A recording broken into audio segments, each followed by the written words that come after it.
ইসলামে জিতবে যারা, যারা ইসলামের পক্ষে ভারতের বিপক্ষে তারাই জিতবে ইনশাআল্লাহ। দুই ভাগ ভাগ হয়ে যাবে, কোনো সন্দেহ নেই। এদেশের মানুষ ইসলাম ফোবিয়া, হাজারো মানুষ ইসলাম ফোবিয়া, ইসলামকে ভয় পায়। এক গাঁজাওয়ালা একদিন আমাকে বলতেছে, হুজুর ইসলাম ক্ষমতা আসলে আমার গাঁজার অবস্থাটা কি হবে?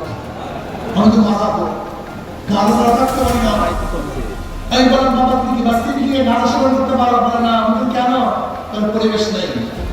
আমি বললাম, ইসলাম ক্ষমতা আসলে গোটা বাংলাদেশ মসজিদের পরিবেশ হয়ে যাবে, তোমাকে গাঁজা সেবন করতে হবে না। তার প্রমাণ কি? আজকে এখানে হাজারো মানুষ আছেন যারা বিষ পান করেন, দুধ পান করেন, এরকম কি একটা লোক নাই?